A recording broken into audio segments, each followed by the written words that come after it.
الله نحمده ونستعينه ونستغفره ونعوذ بالله من شرور أنفسنا ومن سيئات أعمالنا من يهده الله فلا مضل له ومن يضلل فلا هادي له وأشهد أن لا إله إلا الله وحده لا شريك له وأشهد أن محمدا عبده ورسوله يا أيها الذين آمنوا اتقوا الله حق تقاته ولا تموتن إلا وأنتم مسلمون يا أيها الناس اتقوا ربكم الذي خلقكم من نفس واحدة وخلق منها زوجها وبث منهما رجالا كثيرا ونساء واتقوا الله الذي تساءلون به والأرحام إن الله كان عليكم رقيبا يا أيها الذين آمنوا اتقوا الله وقولوا قولا سديدا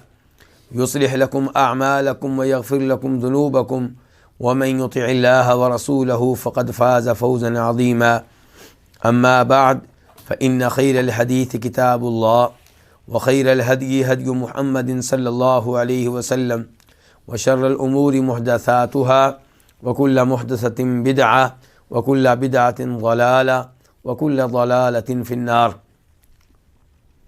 الوافی بما فی الصحیحین، اس کتاب کا تیسرا مقصد العبادات اور اس مقصد سے متعلقہ 13ویں کتاب کتاب الجہاد اور اس کتاب کی دوسری فصل احکام الغنائم، مال غنیمت کے احکام، اور اس فصل کی آخری حدیث نمبر 924 924 میم، اس حدیث کو اپنی کتاب میں جگہ دینے والے امام مسلم رحمہ اللہ ہے۔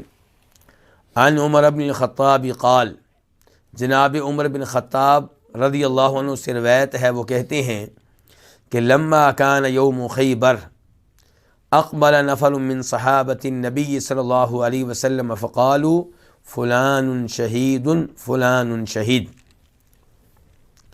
جب خیبر کا دن تھا تو نبی علیہ الصلوۃ والسلام کے صحابہ کرام میں سے کئی لوگ آئے تو انہوں نے کہا فلاں آدمی شہید ہے، فلاں آدمی شہید ہے۔ حتی مروا علی رجل، یہاں تک کہ ایک آدمی کے پاس سے گزرے، فقالوا، تو کہا فلان شہید، فلاں آدمی شہید ہے۔ فقال رسول اللہ صلی اللہ علیہ وسلم، تو فرمایا نبی علیہ الصلوۃ والسلام نے، کلا، ہرگز نہیں، یعنی کہ جس آدمی کو تم نے ابھی شہید قرار دیا ہے وہ شہید نہیں ہے۔ انی رأیتہ فی النار، بے شک میں نے اسے آگ میں دیکھا ہے، فی بردۃ غلھا، اس چادر کی وجہ سے جس کی اس نے چوری کی تھی، جس کے ساتھ اس نے خیانت کی تھی، یعنی کہ مال غنیمت یہ جب تک تقسیم نہ کیا جائے یہ امانت کی حیثیت رکھتا ہے، تو اس نے مال غنیمت کی چادر چوری کر لی، بطور خیانت اپنے پاس رکھ لی، جمع نہیں کروائی۔ تو آپ فرما رہے ہیں ہرگز نہیں، بے شک میں نے اس کو دیکھا ہے، فی الناری، آگ میں، فی بردۃ، اس چادر کی وجہ سے، غلھا، جس کی اس نے خیانت کی، او عباءۃ، یا پھر عباء کی وجہ سے، عباء سے مراد آپ کوٹ لے لیں، کوٹ سے ملتا جلتا لباس لے لیں۔ ثم قال رسول اللہ صلی اللہ علیہ وسلم، پھر فرمایا نبی علیہ الصلوۃ والسلام نے، یا ابن الخطاب، اے خطاب کے بیٹے، مراد کون ہے؟ جناب عمر فاروق رضی اللہ تعالیٰ عنہ۔ اے خطاب کے بیٹے، اذهب، جاؤ، فنادی فی الناس، لوگوں میں اعلان کر دو کہ انہ لا يدخل الجنۃ الا المؤمنون، کہ جنت میں مومنوں کے سوا کوئی داخل نہیں ہو سکے گا۔ لوگوں میں اعلان کر دو کہ بے شک جنت میں مومن ہی داخل ہو سکیں گے۔ قال، جناب عمر کہتے ہیں، فخلیت، تو میں نکلا، فنادیت، تو میں نے یہ اعلان کیا، الا، خبردار، یعنی کہ دھیان سے بات سن لو، توجہ سے سن لو، کہ انہ لا يدخل الجنۃ الا المؤمنون، کہ جنت میں صرف مومن ہی داخل ہو سکیں گے۔ اس حدیث سے ایک تو مال غنیمت کا پتہ چلا کہ جب تک یہ تقسیم نہ ہو تو یہ امانت ہے، اور اس میں سے کوئی بھی چیز اپنے پاس رکھ لینا جرم ہے۔ اللہ تعالیٰ فرماتے ہیں قرآن حکیم میں، وَمَن يَغْلُلْ يَأْتِ بِمَا غَلَّ يَوْمَ الْقِيَامَةِ، جو خیانت کرے گا اور مال اپنے پاس رکھ لے گا، وہ اس مال کو لے کر روز قیامت حاضر ہوگا، یعنی یہ مال اس کے لیے باعث عذاب بن جائے گا۔ دوسرے نمبر پہ مسئلہ یہ معلوم ہوا کہ نام لے کر یقینی طور پہ کہنا کہ فلاں آدمی شہید ہے، یہ درست نہیں ہے، سوائے ان کے جن کی شہادت کی گواہی نبی علیہ الصلوۃ والسلام نے دے دی۔ ان کے بعد جو لوگ بھی شہید ہوئے ہیں، آپ یقینی طور پہ نام لے کر نہیں کہہ سکتے کہ وہ شہید ہیں۔ اللہ بہتر جانتا ہے کہ لڑنے والے کی نیت کیا تھی، وہ کس مقصد سے لڑتا رہا، اللہ نے اس کی شہادت کو قبول کیا یا ریجیکٹ کر دیا۔ جسے آپ ولی سمجھتے ہو سکتا ہے اللہ کے ہاں وہ ولی نہ ہو۔ تو اس لیے کسی کے بارے میں نام لے کر یقینی طور پہ گارنٹی دینا غلط ہوگا، اور افسوس سے کہنا پڑ رہا ہے کہ پاک و ہند میں یہ چیز عام ہے۔ جس شخص کو بزرگ سمجھتے ہیں اس کی قبر پہ عالی شان مزار و دربار قائم کر دیتے ہیں، اور پھر وہاں پہ عرس شروع ہو جاتا ہے، لوگوں کے جمگٹے قائم ہوتے ہیں، اور پھر یہ یقین کر لیا جاتا ہے کہ یہ آدمی پکا ولی ہے، پکا جنتی ہے، اور اس کے جنت میں جانے میں کوئی شک و شبہ نہیں ہے۔ البتہ دیکھنا یہ ہوگا کہ اپنے مریدوں میں سے کتنے لوگوں کو جنت میں لے کر جائے گا۔ تو یہاں پہ دیکھیے کہ صحابہ کرام کسی شخص کے بارے میں کہہ رہے ہیں کہ یہ شہید ہے، اور نبی علیہ السلام فرما رہے ہیں بالکل نہیں، میں نے تو اس کو جہنم میں دیکھا ہے، کیونکہ اس نے ایک چادر چوری کی تھی، مال غنیمت میں سے ایک چادر اپنے پاس رکھ لی تھی۔ اب آپ دیکھیے کہ صحابہ کرام جس کو شہید سمجھ رہے تھے، ولی سمجھ رہے تھے، نبی علیہ السلام نے فرمایا میں نے تو اس کو جہنم میں دیکھا۔ اور جرم کیا تھا؟ چادر مال غنیمت میں سے۔ تو اس سے پتہ چلا کہ جس کو آپ ولی سمجھتے ہوں ضروری نہیں کہ وہ جنتی ہو سکتا ہے اس نے کوئی ایسا گناہ کیا ہو جس کا آپ کو علم نہ ہو۔ اللہ سے کوئی بھی گناہ چھپا نہیں رہتا۔ بلکہ یہیں سے مجھے یاد آیا کہ یوٹیوب پہ ایک کلپ موجود ہے، آپ بھی اسے سن سکتے ہیں۔ اس میں ایک غیر مسلم ملک کا آفیسر ریٹائر ہونے کے بعد اپنا کارنامہ بیان کر رہا ہے۔ وہ اس غیر مسلم ملک کی خفیہ ایجنسی میں تھا، اور اس غیر مسلم ملک کی طرف سے بطور جاسوس ایک مسلمان ملک میں رہتا رہا۔ تو وہ خود کہہ رہا ہے کہ میں ایک مسلمان ملک میں رہ رہا تھا، اور میں وہاں پہ ایک مزار و دربار پہ بھی چلا جایا کرتا تھا۔ تو وہاں پہ کچھ کمرے بنے ہوئے تھے جن میں ایسے لوگ رہتے تھے جن کو پیر کہا جاتا تھا، بزرگ کہا جاتا تھا۔ تو ان میں سے ایک کی مجلس میں میں بھی بیٹھا کرتا تھا۔ ایک دن میں گیا تو وہ بزرگ تنہا تھے، تو میں نے ان سے کہا کہ آپ مجھے مسلمان نہیں لگتے۔ ان کا بھی کیسے؟ تم یہ بات کیوں کہہ رہے ہو؟ کہا کہ مجھے لگتا یہی ہے۔ تو انہوں نے کہا کہ بالکل میں مسلمان نہیں ہوں، میں ایک اور دین سے تعلق رکھتا ہوں، میرا تمہارا دین ایک ہے۔ پھر اس نے ادھر ہی ایک مورتی چھپا کے رکھی ہوئی تھی اسی کمرے میں، جس کی وہ پوجا کرتا تھا، جو اپنے آپ کو لوگوں کی نگاہوں میں پیر قرار دیتا تھا۔ تو اس نے اعتراف کیا اس غیر مسلم کے سامنے کہ بالکل میں مسلمان نہیں ہوں، میرا تمہارا دین ایک ہے، یہ مورتی دیکھو میں اس کی پرستش کرتا ہوں، اس کی میں عبادت کرتا ہوں۔ اب لوگ اس کو کیا سمجھتے ہیں؟ پیر۔ وہ فوت ہو جائے گا، اس کی عالیشان قبر بنے گی، بہت بڑا مزار بنے گا، لیکن وہ مسلمان بھی نہیں ہے. تو اس لیے کسی کے بارے میں گارنٹی دینا یہ غلط ہے, یہ درست نہیں ہے. تو آپ فرما رہے ہیں کہ یہ آدمی جو ہے اس کو میں نے جہنم کی آگ میں دیکھا ہے اس چادر کی وجہ سے جس کی اس نے خیانت کی. اور پھر آپ نے عمر فاروق کو بھی بھیجا کہ لوگوں میں اعلان کر دو جنت میں وہی داخل ہو سکے گا جو مومن ہوگا, جو مسلمان نہیں ہے, مومن نہیں ہے, وہ جنت میں کبھی بھی نہیں جا سکتا. یعنی کہ جتنے بھی وہ اچھے کام کر لے, لوگ ہو سکتا ہے اس کی تعریفیں کریں کہ اس نے 1000 یتیموں کی کفالت کر رکھی ہے, 1000 بیواؤں پہ خرچ کرتا ہے, اس کے 50 کے قریب ہاسپٹل چلتے ہیں, اس کی لاکھوں کی تعداد میں ایمبولینسیں چلتی ہیں, اس کا دسترخوان ہے جس سے غریب لوگ کھانا کھاتے ہیں. جتنے بھی اس کے کارنامے ہوں, اگر ایمان نہیں ہے تو ان کارناموں کی آخرت میں کوئی حیثیت نہیں ہے. اس لیے ہمیں چاہیے اپنے ایمان کی بھی فکر کریں اور اپنے رشتہ داروں کے ایمان کی بھی فکر کریں. ہمارے وہ رشتہ دار جو نمازیں پڑھتے ہیں, حج کرتے ہیں, لیکن اس کے باوجود کفر و شرک کا ارتکاب کرتے ہیں, قبر والوں سے دعائیں کرتے ہیں اور دعا عبادت ہے, تو اس وجہ سے ان کا ایمان خطرے میں ہے. الفصل الثالث, اب ہم تیسری فصل کی طرف بڑھتے ہیں. یہ کیا ہے؟ الجزیۃ والموادعہ. جزیہ یہ کس کو کہتے ہیں؟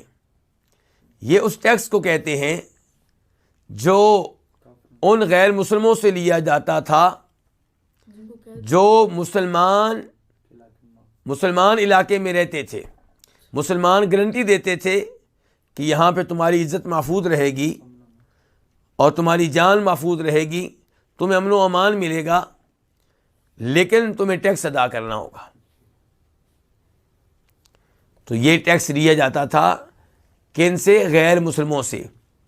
اور کئی لوگوں نے اس معاملے کو بہت بڑھا چڑھا کر پیش کیا ہے کہ جیسے اسلام نے ایسے لوگوں پہ ظلم کیا ہو, جبکہ ایسی کوئی بات نہیں ہے.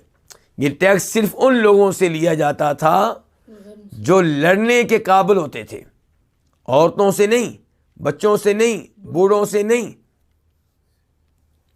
اور آپ دیکھیں ایک نوجوان سے ٹیکس لیا جا رہا ہے, معمولی سا ٹیکس, اور اس کے بدلے میں سہولتیں کتنی مل رہی ہیں. تو یہ ہے جزیہ ٹیکس. اس کا تذکرہ قرآن حکیم میں بھی آتا ہے, حتی یعطوا الجزیۃ عن ید وہم صاغرون. اور اس کے بعد کیا؟ الجزیہ والموادعہ. موادعہ مطلب کیا ہے؟ سلو کر لینا. یعنی کہ اس فصل میں وہ احادیث آئیں گی جن میں جزیے کا تذکرہ ہوگا, اس ٹیکس کا تذکرہ ہوگا جو غیر مسلموں سے لیے جاتا تھا, اور سلو وغیرہ کا تذکرہ ہوگا. باب نمبر 1, باب الوفاء بالعہد, عہد کو پورا کرنا. پہلا باب کس کے بارے میں ہے؟ عہد کی پاسداری کے بارے میں, عہد کو پورا کرنے کے بارے میں. حدیث نمبر 925 925. اس کے بعد اس حدیث کو روایت کرنے والے امام کون ہے؟ امام مسلم. ان حذیفہ بن الیمانی, روایت ہے حذیفہ بن یمان سے. تو حذیفہ کے والد پھر کون ہوئے؟ یمان. قال, وہ کہتے ہیں, ما منعنی ان اشہد بدرا الا انی خرجت انا و ابی حسیل. مجھے بدر کی لڑائی میں شریک ہونے سے کسی چیز نے منع نہیں کیا, کسی چیز نے نہیں روکا, سوائے اس کے کہ میں اور میرے والد حسیل ہم نکلے. کس کے لیے؟ بدر کی لڑائی کے لیے. قال, حذیفہ کہتے ہیں, فاخذنا کفار قریش, تو ہمیں قریش کے کافروں نے پکڑ لیا. اچھا یہاں پہ دیکھیے راوی کون ہے؟ حذیفہ بن یمان, اور وہ کہتے ہیں میں اور میرے والد حسیل نکلے. تو والد کا نام پھر کیا ہوا؟ تو والد کا نام حسیل ہے. یمان کیا ہے؟ یہ ان کے والد کا لقب ہے, مشہور حذیفہ بن یمان کے نام سے ہیں, جبکہ یمان ان کے والد کا لقب ہے. نام نہیں, نام کیا؟ حسیل. اور حذیفہ بن یمان وہ صحابی ہیں جنہیں نبی علیہ الصلوۃ والسلام کا رازدان کہا جاتا ہے منافقین کے معاملے میں. تو یہ حذیفہ بن یمان کہتے ہیں کہ میں بدر کی لڑائی میں کیوں نہیں شریک ہو سکا؟ کہتے ہیں مجھے بدر کی لڑائی میں شریک ہونے سے کسی چیز نے نہیں منع کیا سوائے اس کے کہ میں اور میرے والد حسین نکلے. قال حذیفہ کہتے ہیں فاخذنا کفار قریش، تو ہمیں قریش کے کافروں نے پکڑ لیا، مجھے بھی میرے والد صاحب کو بھی، یعنی کہ باپ بیٹا دونوں اس لڑائی میں شریک ہونے کے لیے نکلے ہیں. قالوا انکم تریدون محمدا، انہوں نے کہا کہ تم محمد کا ارادہ کیے ہوئے ہو، یعنی کہ محمد کی طرف جا رہے ہو، اس کی مدد کرنا چاہتے ہو صلی اللہ علیہ وسلم. فقلنا، تو ہم نے کہا ما نریدہ، ہم محمد کا ارادہ نہیں کیے ہوئے، ہم محمد کی طرف نہیں جا رہے، ہم محمد کی مدد کے لیے نہیں جا رہے صلی اللہ علیہ وسلم. ما نرید الا المدینہ، ہم مدینہ جا رہے ہیں، ہمارا ارادہ صرف اور صرف مدینے کا ہے. ما نرید الا المدینہ، ہم نہیں قصد کیے ہوئے مگر کس کا؟ مدینے کا.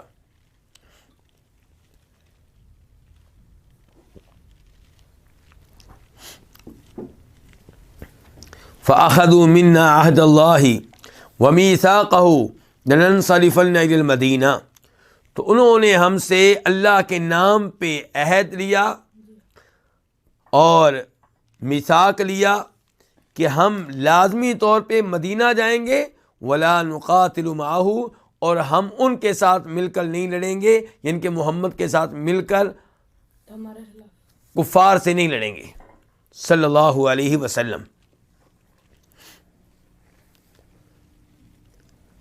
تو اب حذیفہ اور ان کے والد کفار قریش سے یہ عہد کر چکے ہیں کہ ہم تمہارے خلاف نبی علیہ الصلوۃ والسلام کے ساتھ مل کر نہیں لڑیں گے اور ہم مدینہ چلے جائیں گے. فَأَتَيْنَا رسول اللہ صلی اللہ علیہ وسلم، حذیفہ کہتے ہیں تو ہم اللہ کے رسول علیہ الصلوۃ والسلام کے پاس آئے. فَأَخْبَرْنَاهُ الْخَبَرَ، ہم نے آپ کو پوری بات بتائی کہ ایسے ایسے ہم آ رہے تھے اور ہمیں قریش کے کافروں نے پکڑ لیا اور ہمیں اس عہد پہ مجبور کیا گیا، ہم عہد کر بیٹھے ہیں لیکن ہم لڑنے کے لیے آگے، ہم نے لڑنا ہے. فقال، تو آپ علیہ السلام نے فرمایا انصرفا، واپس چلے جاؤ. کہاں چلے جاؤ؟ مدینہ. واپس چلے جاؤ. نفی لہم بعہدہم، ہم ان کے عہد کو پورا کریں گے. جو عہد انہوں نے تم سے لیا ہے ہم اس کی خلاف ورزی نہیں کریں گے، ہم ان کے عہد کو پورا کریں گے. وَنَسْتَعِينُ اللَّهَ عَلَيْهِمْ، اور ہم اللہ سے مدد طلب کریں گے ان کے خلاف. یہ حدیث بڑی عظیم حدیث ہے. ہم پہلے ایک حدیث پڑھ چکے ہیں جس کا نمبر کیا ہے، جس کا نمبر ہے 912، 912، کہ الحرب خدعۃ یا الحرب خدعۃ، کہ لڑائی دھوکے کا نام ہے، چال بازی کا نام ہے. تو میں نے وہاں پہ گزارش کی تھی کہ اس کا مطلب یہ نہیں ہے کہ آپ کافروں سے کوئی وعدہ کر کے توڑ دیں، معاہدہ کر کے اس کو توڑ دیں، اس کا یہ قطعاً مطلب نہیں ہے. اور میں نے امام نووی رحمہ اللہ کی عبارت بھی نقل کی تھی کہ اتفقوا علی جواز خداع الکفار کیف ما امکن، مسلمانوں کا اتفاق ہے کہ کافروں کو دھوکہ دینا جائز ہے جیسے بھی ممکن ہو، الا ان یکون فیہ نقض عہد او امان، ہاں اگر دھوکہ دیتے ہوئے کافروں سے کیا ہوا عہد توڑا جا رہا ہو یا ان کو دی گئی امان کو نظر انداز کیا جا رہا ہو تو یہ جائز نہیں ہے.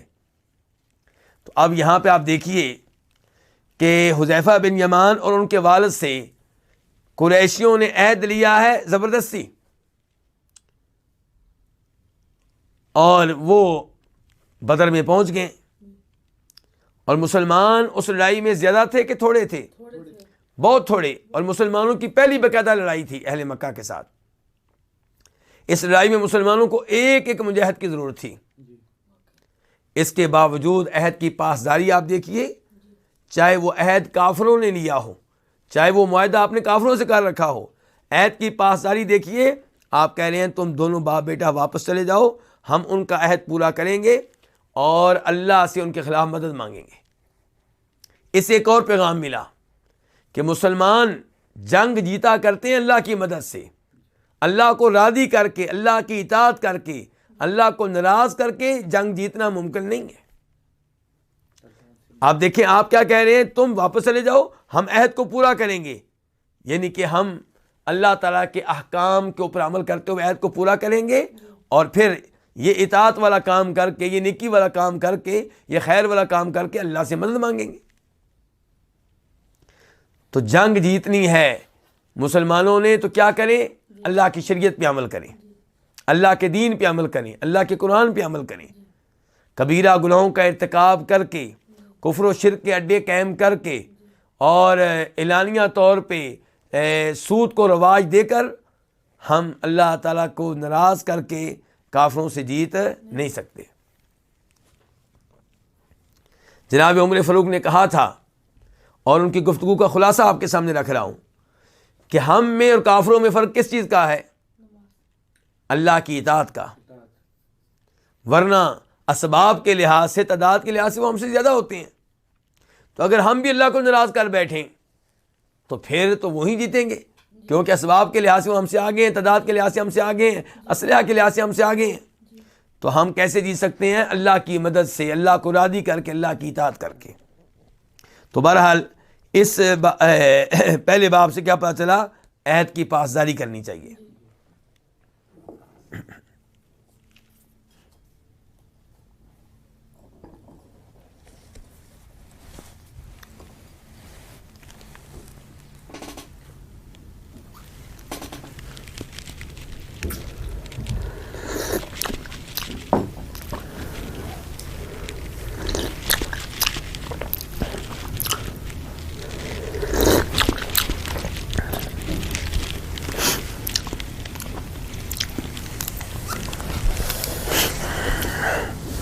کچھ علماء کرام نے یہاں پہ وضاحت کی ہے، اور ان میں سے ایک بڑے امام نووی ہیں، جو مسلم شریف کی شرح لکھنے والے امام ہیں۔ وہ کہتے ہیں نبی علیہ السلام نے کہا کہ تم دونوں واپس چلے جاؤ، ہم ان کے عہد کو پورا کریں گے۔ آپ کا یہ فرمان بطور وجوب نہیں ہے، اس پہ یعنی کہ آپ نے ان کے عہد کو وہ پورا کیا ہے، یہ آپ پہ واجب نہیں تھا، یہ عہد پورا کرنا آپ پہ واجب نہیں تھا، کیونکہ ایسے عہد کو پورا کرنا جائز نہیں ہے جس کا تقاضا یہ ہو کہ میں مسلمان حکمران کے ساتھ مل کے نہیں لڑوں گا۔ تو پھر دیگر علماء کرام کے بھی اقوال ہیں، ایک آدمی کو کافر قیدی بنا لیتے ہیں اور اس سے معاہدہ کر لیتے ہیں کہ تم نہیں بھاگو گے ہماری جیل سے، تو کیا وہ اس وعدے کو پورا کرے گا یا نہیں کرے گا؟ اس معاملے میں علماء کرام میں کیا ہے؟ اختلاف ہے۔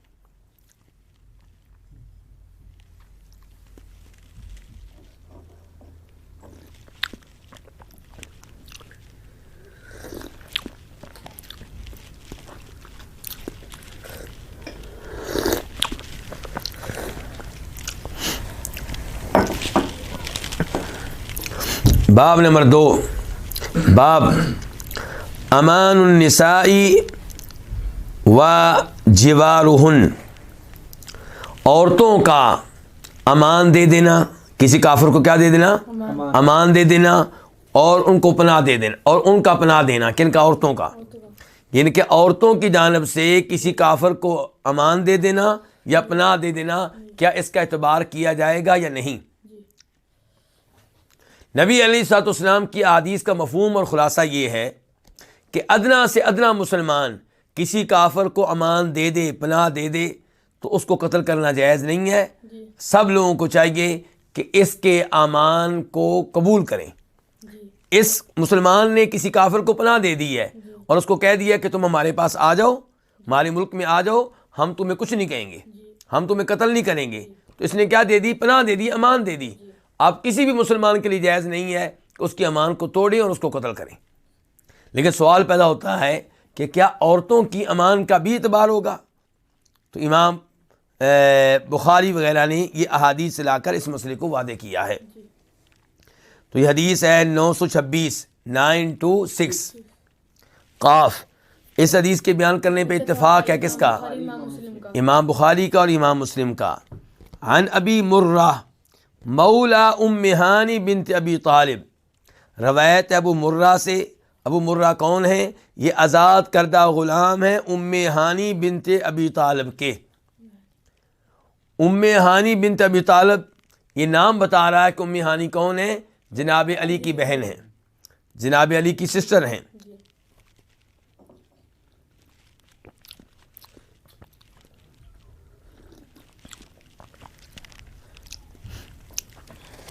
ام ہانی، ہانی کی ماں، ہانی ان کے بیٹے کا نام تھا. تو اور یہ ام ہانی وہ ہیں جو فتح مکہ کے موقع پہ مسلمان ہوئی ہیں. تو ام ہانی بنت ابی طالب ان کے ذات کردہ غلام ابو مرہ وہ راوی ہیں حدیث کے. وہ کہتے ہیں کہ انہ سمع ام ہانی بنت ابی طالب تقول، یہ ابو مرہ کہتے ہیں کہ انہوں نے ام ہانی سے سنا کہ وہ کہہ رہی تھیں ذهبت الى رسول اللہ صلی اللہ علیہ وسلم عام الفتح، میں نبی علیہ الصلوۃ والسلام کے پاس گئی فتح مکہ والے سال. فتح مکہ والے سال میں نبی علیہ السلام کے پاس گئی. فوجدتہ یغتسل، تو میں نے آپ کو اس حالت میں پایا کہ آپ غسل کر رہے تھے، میں نے آپ کو غسل کرتے ہوئے پایا. وفاطمۃ ابنتہ تسترہ، اور آپ کی صاحبزادی فاطمہ وہ آپ کے لیے پردہ کیے ہوئے تھیں، وہ آپ کے لیے کیا قائم کیے ہوئے تھیں؟ پردہ. فسلمت علیہ، میں نے آپ کو سلام کہا.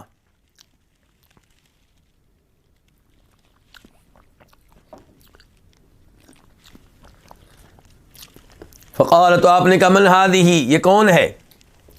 فقلت انا ام ہانی بنت ابی طالب، میں نے کہا کہ میں ابو طالب کی بیٹی ام ہانی ہوں، یعنی کہ میں ابو طالب کی بیٹی ہوں، وہی ابو طالب جو آپ کے چچا آپ کا دفاع کرتے رہے، آپ کی مدد کرتے رہے، آپ کا ساتھ دیتے رہے، میں اسی ابو طالب کی بیٹی کون ہوں؟ ام ہانی. فقال، تو آپ نے کہا مرحبا بام ہانی، ام ہانی کو میں ویلکم کرتا ہوں، جیسے آج کہتے ہیں اہلا وسہلا مرحبا، تو آپ نے کہا مرحبا بام ہانی.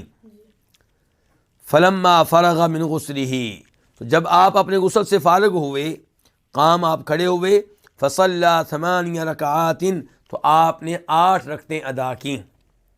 کتنی رکعتیں ادا کیں؟ 8 رکعتیں.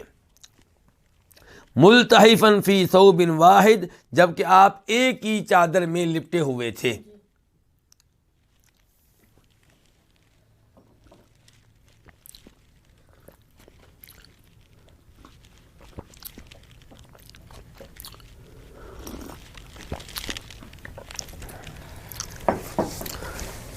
یہاں پہ ایک تو ہم نے یہ دیکھنا ہے کہ آپ نے 8 رکعتیں کون سی ادا کی ہیں.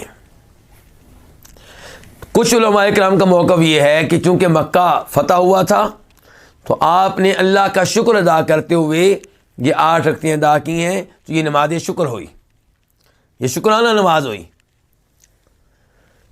لیکن صحیح بات یہ ہے کہ یہ شکرانہ نماز نہیں ہے. ویسے بھی شکر کے سجدے تو موجود ہیں، ان کا تذکرہ آتا ہے کہ جو ہی کوئی اچھی خبر ملتی آپ سجدے میں پڑ جاتے، لیکن نفل پڑھے گئے ہوں شکرانے کے طور پہ باقاعدہ، اس کا ثبوت میرے ناقص علم کے مطابق نہیں ملتا. اور یہ نماز شکرانے کی نماز نہیں ہے، یہ چاش کی 8 رکعتیں تھیں. کون سی نماز تھی؟ چاش کی 8 رکعتیں تھیں.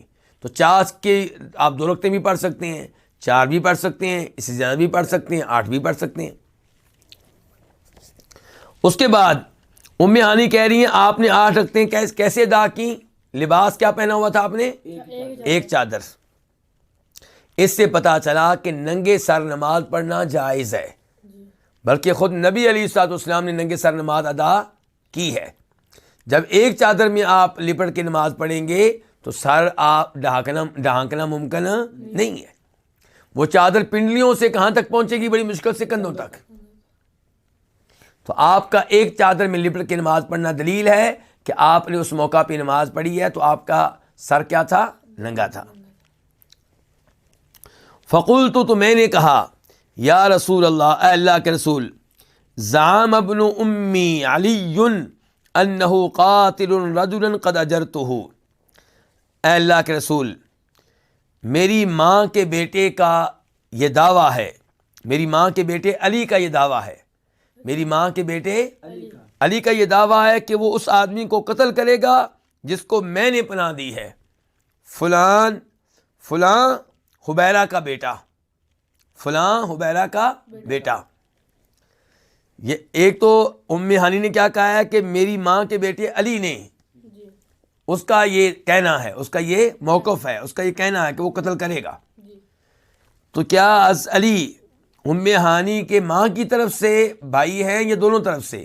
صحیح بات ہے کہ دونوں کی طرف سے بھائی ہیں، لیکن یہ بات کرنے کا انداز ہوتا ہے کہ حالانکہ میرا ان کے سگا بھائی ہے، میری ماں کا بیٹا ہے، جس کو میں نے پناہ دی ہے، وہ اعلان کر رہا ہے کہ میں اس کو قتل کروں گا۔ جی تو اے اللہ کے رسول، میری ماں کے بیٹے علی کا یہ موقف ہے، اس کا یہ کہنا ہے انہ قاتل رجلا، کہ وہ اس آدمی کو قتل کرے گا قد اجرتو، جس کو میں نے پناہ دے دی ہے۔ کس کو پناہ دی تھی؟ حبیرہ کے بیٹے فلاں کو۔ اب حبیرہ کون ہے؟ یہ ام ہانی کے شوہر ہیں۔ حبیرہ کون ہے؟ ام ہانی کے شوہر۔ تو حبیرہ کا بیٹا ممکن ہے وہ ام ہانی کا بھی بیٹا ہو، اور یہ بھی ممکن ہے کہ وہ حبیرہ کا بیٹا کسی اور بیوی سے ہو، حبیرہ کی کسی اور بیوی سے ہو، اللہ عالم یہ کون ہے۔ تو بہرحال حبیرہ کا بیٹا ہے۔ تو کیا کہہ رہی ہیں کہ میری ماں کے بیٹے علی کا یہ موقف ہے، ان کا یہ کہنا ہے کہ وہ اس آدمی کو قتل کریں گے جس کو میں پناہ دے چکی ہوں۔ وہ کون ہے جس کو پناہ دے چکی ہوں؟ حبیرہ کا بیٹا فلاں، اس کا نام لیا، یعنی کہ وہ یہاں پہ مذکور نہیں ہے۔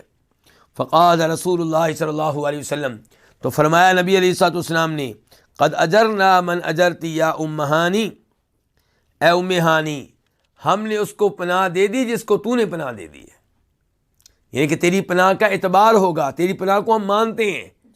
تو نبی علیہ السلام نے عورتوں کی امان کا اعتبار کیا کہ نہیں کیا؟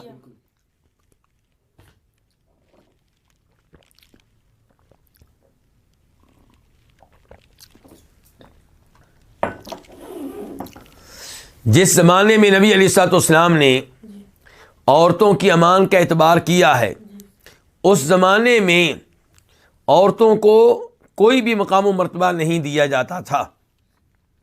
اور یہ کہنا شاید غلط نہ ہوگا کہ اس زمانے میں کوئی بھی ایسی قوم نہیں ہوگی جو عورت کو یہ حیثیت دیتی ہو کہ اگر وہ کسی کافر کو، ان کے مخالف کو پناہ دے دے تو باقی سارے لوگ اس کی پناہ کو مان لیں۔ آج کے زمانے میں ممکن ہے، کیونکہ آج کے زمانے میں پہلے کیا تھا؟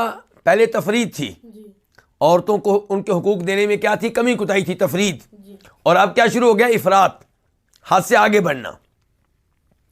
اب عورتوں کو اتنے حقوق دینے کی بات ہو رہی ہے کہ شاید یہ حقوق مردوں سے بھی بڑھ کر ہیں، اور جو کچھ عورتوں کو دیا جا رہا ہے اس کی وجہ سے فیملی سسٹم تباہ و برباد ہو رہا ہے۔ جو سمجھتے ہیں کہ ہم نے عورتوں کو حقوق دے دیے ہیں، وہ سب سے بڑھ کر اس معاملے میں ناکام ثابت ہو رہے ہیں۔ تو بہرحال اسلام نے عورت کو وہ حقوق دیے ہیں جو دینے چاہیے تھے۔ تو یہاں پہ کیا کہا جا رہا ہے؟ قد اجرنا من اجرتی یا ام ہانی، اے ام ہانی، جس کو آپ نے پناہ دے دی اس کو ہم نے پناہ دے دی۔ قالت ام ہانی، ام ہانی کہتی ہیں وذالک ضحی، اور یہ چاش کا وقت تھا۔ یہ جو باتیں ہو رہی ہیں کون سا وقت تھا؟ چاش کا وقت تھا۔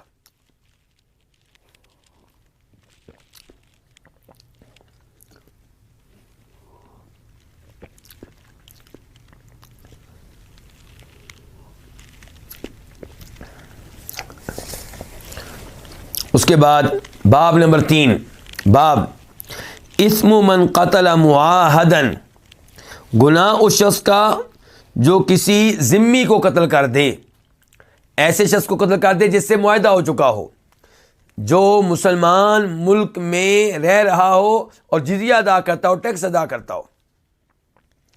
تو گناہ اس شخص کا جو کسی ایسے شخص کو قتل کر دے جس سے عہد ہو چکا ہو، جو ذمی ہو۔ حدیث نمبر 927، 927 خا۔ اس حدیث کو روایت کرنے والے امام کون ہے؟ امام بخاری۔ ان عبداللہ بن عمر رضی اللہ عنہما، روایت ہے کس سے؟ عبداللہ بن عمر رضی اللہ عنہما سے۔ عن النبی صلی اللہ علیہ وسلم قال، وہ روایت کرتے ہیں کس سے؟ نبی صلی اللہ علیہ وسلم سے کہ آپ نے فرمایا من قتل معاہدا لم یرح رائحۃ الجنہ، جس نے کسی عہد والے کو قتل کیا وہ جنت کی خوشبو بھی نہیں سونگھ سکے گا، حالانکہ جنت کی خوشبو 40 سال کی مسافت سے آ رہی ہوگی۔ جنت کی خوشبو اتنی اعلیٰ ہوگی کہ اگر آپ جنت سے اس قدر دور کھڑے ہیں کہ جتنا فاصلہ 40 سال کے سفر سے طے ہوتا ہے اتنے آپ دور ہیں۔ آپ دیکھیں کہ نبی علیہ الصلوۃ والسلام جب مدینہ سے مکہ جاتے تھے تو وہ فاصلہ کتنے دنوں میں طے ہوتا تھا؟ تقریباً 8 دنوں میں، اور وہ آج کل کے لحاظ سے کتنے کلومیٹر بنتے ہیں؟ 400 کلومیٹر۔ تو اب 40 یہ 8 دن کا ہے، تو اگر مینا آپ چلیں گے تو کتنے کلومیٹر ہو گئے؟ 1600 کلومیٹر۔ اور اب اگر آپ 1 سال چلیں تو کتنے کلومیٹر ہو گئے؟ 16 کو 12 سے ضرب دیں۔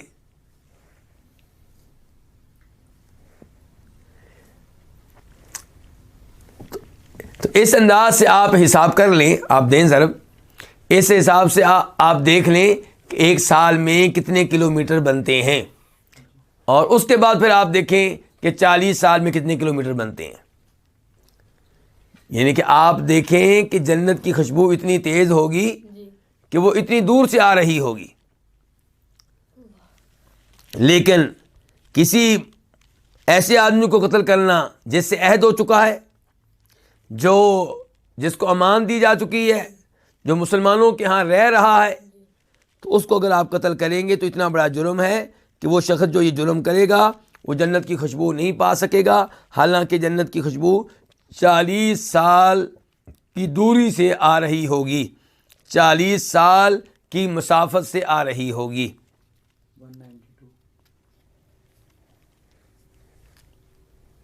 192 کیا؟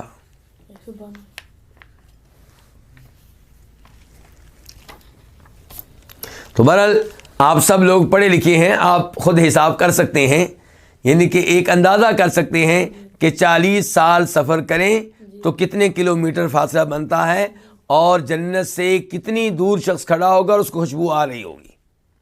اس سے آپ اندازہ کریں جنت کتنی عظیم نعمت ہے، اور جنت کی خوشبو یعنی کہ کہاں کہاں تک پہنچ رہی ہوگی، اور جنت کی خوشبو کتنی اعلیٰ ہوگی۔ تو ایسے ہی جنت کی ہر نعمت اعلیٰ ہوگی۔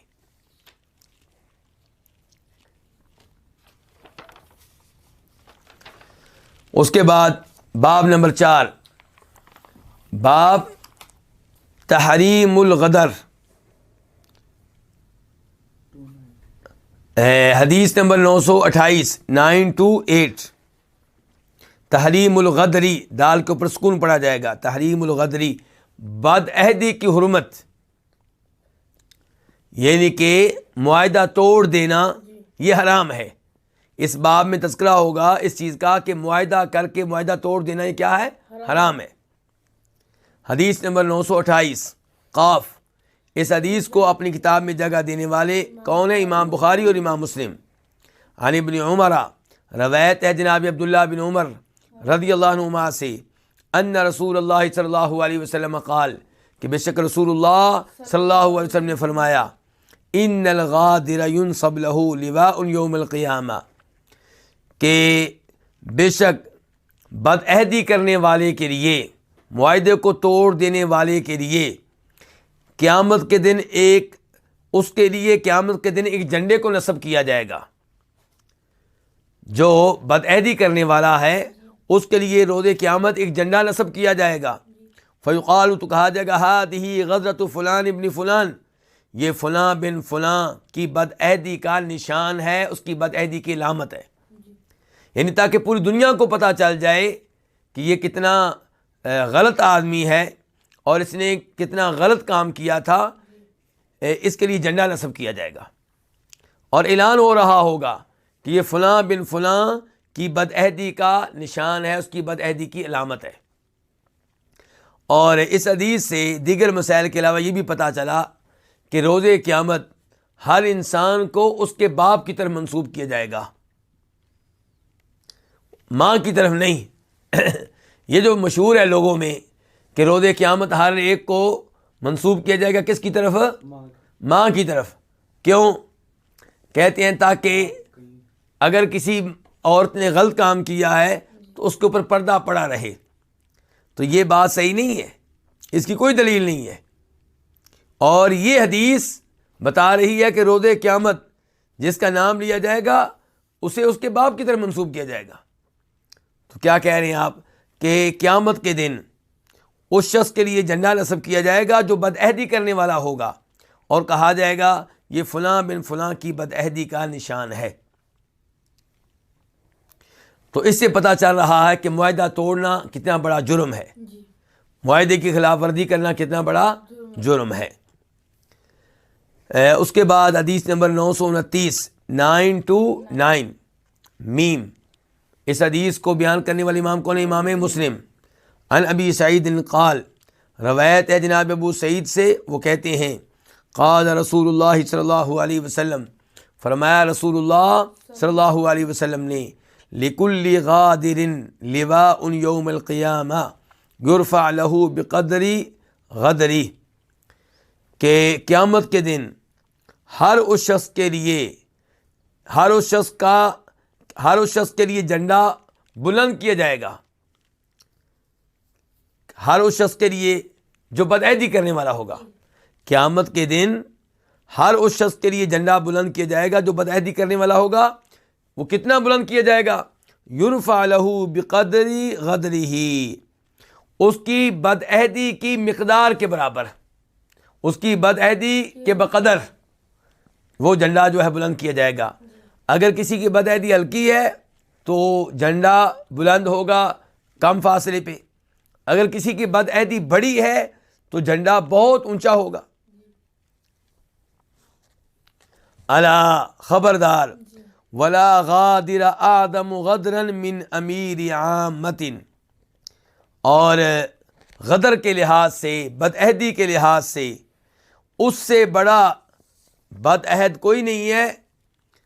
غدر کے لحاظ سے جو عام لوگوں کا امیر ہے، جو عام لوگوں کا کیا ہے؟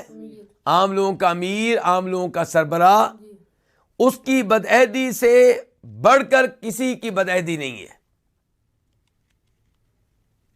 بدعہدی کے لحاظ سے اس سے بڑا بدعہد کوئی نہیں ہے جو بدعہدی کرے جب کہ وہ عام لوگوں کا سربراہ ہو، عام لوگوں کا حکمران ہو. کہ ان کے حکمران بھی اگر بدعہدی کرے تو پھر پاسداری کون کرے گا؟ اس کو بدعہدی کرنے کی ضرورت کیا ہے؟ سارے اختیارات آپ کے پاس ہیں، سارے وسائل آپ کے پاس ہیں، پھر بھی آپ بدعہدی کرتے ہیں. تو جو عام لوگوں کا سربراہ ہونے کے باوجود بدعہدی کرے اس سے بڑا بدعہد کوئی نہیں ہے. تو اس سے پتہ چلا کہ حکمرانوں کو خصوصی طور پہ بدعہدی سے کیا کرنا چاہیے؟ بچنا چاہیے، گریز کرنا چاہیے، اجتناب کرنا چاہیے. باب نمبر 5، باب اخذ الجزیتی من المجوسی، مجوسیوں سے کیا لینا؟ جزیہ لینا، ٹیکس لینا. یہ تو معلوم ہو چکا کہ جزیہ ان کافروں سے لیا جا سکتا ہے جو مسلمان علاقے میں رہیں گے. جب بھی جہاد ہوگا، لڑائی ہوگی، تو کافروں کے سامنے 3 آپشن رکھے جائیں گے. نمبر 1، اسلام قبول کر لو. اسلام قبول نہیں کرتے ہو تو جزیہ دے دو اور پرامن طور پہ ہمارے پاس رہو. اور اگر آپ اسلام قبول نہیں کرتے، جزیہ دینے کے لیے تیار نہیں ہیں، تو پھر لڑنے کے لیے تیار ہو جائیں. تو سوال پیدا ہوتا ہے کہ کیا جزیہ ہر ایک سے لیا جائے گا یا مخصوص کافروں سے لیا جائے گا، اور کئی کافر ایسے ہیں جن سے نہیں لیا جائے گا. کئی علماء کرام کی رائے ہے کہ یہودیوں اور عیسائیوں سے جزیہ لیا جائے گا، اور باقی جو کفار اور مشرکین ہیں ان سے جزیہ نہیں لیں گے، بلکہ ان کو کہیں گے یا اسلام قبول کرو یا لڑنے کے لیے تیار ہو جاؤ. یعنی کہ جزیے کی جو نرمی ہے، جو سہولت ہے، یہ صرف یہودیوں اور عیسائیوں کے لیے ہے. یا پھر ان کے ساتھ ملایا جائے گا کہ ان کو مجوسیوں کو، آتش پرستوں کو. اور ایک موقف یہ ہے کہ جزیہ سب کافروں کے لیے ہے، سب مشرکین کے لیے ہے. جو بھی کافر اسلام قبول نہیں کرتا اور مسلمانوں کے علاقے میں رہنا چاہتا ہے اسے جزیہ دینا ہوگا یا پھر لڑنے کے لیے تیار ہو جائے. تو باب کیا ہے؟ باب نمبر 5، باب اخذ الجزیۃ من مجوسیوں سے جزیہ لینا، یعنی کہ یہ کیسا ہے، جائز ہے کہ جائز نہیں ہے، اس بارے میں یہ باب ہے. حدیث نمبر 930 930.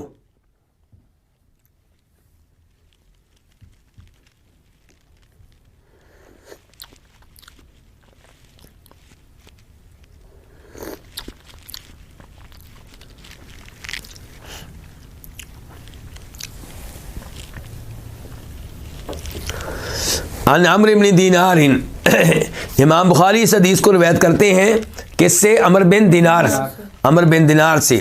وہ کہتے ہیں کنت جالسا مع جابر بن زید و عمرو بن اوس، میں جابر بن زید بصری اور عمرو بن اوس ثقفی کے ساتھ بیٹھا ہوا تھا.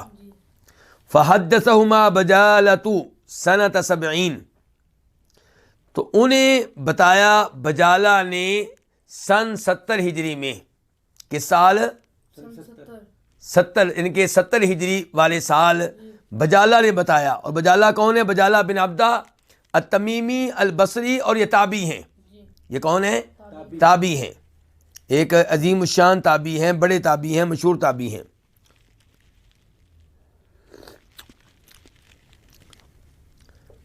تو عمرو بن دینار کہہ رہے ہیں کہ بجالہ نے بتایا کن کو؟ جابر بن زید اور عمرو بن اوس کو.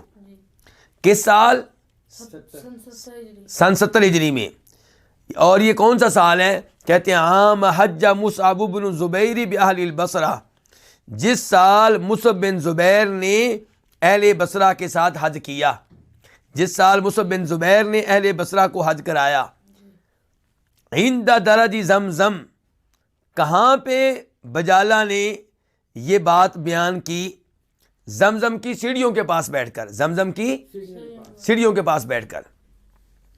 اچھا جی، ایک تو یہ پتا چلا کہ یہ جو بات آ رہی ہے یہ بتانے والے کون ہیں؟ بجالہ. اور بجالہ کون ہے؟ تابعی، مشہور تابعی، بڑے تابعی ہیں. اور انہوں نے یہ بات جابر بن زید بن اس کو کب بتائی ہے؟ سن 70 ہجری میں. اور یہ وہ سال ہے جس سال حکومت مکہ پہ کن کی تھی؟ عبداللہ بن زبیر کی، عبداللہ بن زبیر رضی اللہ تعالی عنہما. اور مدینہ پہ، عراق پہ، کوفہ، بصرہ، ان علاقوں پہ بھی عبداللہ بن زبیر کی حکومت تھی. اور دمشق میں حکومت قائم کر لی تھی کس نے؟ مروان بن حکم نے، اور اس کے بعد ان کے بیٹے نے.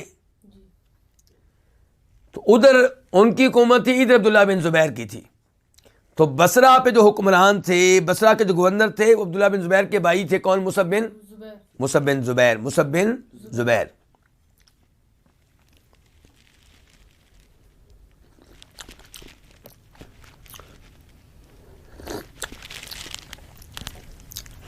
تو زمزم کی سیڑھیوں کے پاس بیٹھ کر، اب پرانے لوگ اس بات کو سمجھ سکتے ہیں، زمزم کی سیڑھیاں. جو نئے لوگ ہیں وہ نہیں سمجھ سکتے. یعنی کبھی آپ اگر 30 سال 35 سال پیچھے چلے جائیں تو زمزم کے کنویں کی طرف سیڑھیاں جاتی تھیں. میں یہ نہیں کہتا کہ جو سیڑھیاں سن 70 ہجری میں تھیں وہ بھی یہی تھیں، نہیں، وہ اس زمانے کے لحاظ سے ہوں گی. لیکن یعنی کہ تقریباً 30 سال پہلے تک یہ سیڑھیاں موجود تھیں. اور جہاں پہ لوگ طواف کرتے ہیں بیت اللہ، وہاں پہ سیڑھیاں نیچے جا رہی ہوتی تھی اور کوئی بھی آدمی نیچے جا سکتا تھا. اور وہ جب نیچے دیکھتا تو اس کو زمزم کا پانی نظر آتا تھا. شیشہ لگا دیا گیا تھا تاکہ کوئی گرے نہیں، لیکن نظر آتا تھا. تو بہرحال زمزم کی سیڑھیوں کے پاس یہ گفتگو ہو رہی ہے. قالا، تو انہوں نے کہا، کنہوں نے؟ بجالہ نے کہا کہ کنت کاتبا لجز ابن معاویہ عم الاحنف، میں جز بن معاویہ کا کاتب تھا جو کہ احنف بن قیس کے چچا ہے. میں جز بن معاویہ کا کیا تھا؟ ان کا میں کاتب تھا. اور جز بن معاویہ کون ہے؟ وہ احنف بن قیس کے کیا لگتے ہیں؟ چچا. کہتے ہیں فاتانا کتاب عمر بن خطاب، تو ہمارے پاس عمر بن خطاب کا لیٹر آیا. قبل موتہ بسنہ، ان کے فوت ہونے سے 1 سال پہلے. تو یہ کب آیا؟ سن 22 ہجری میں. کب آیا؟ سن 22 ہجری میں.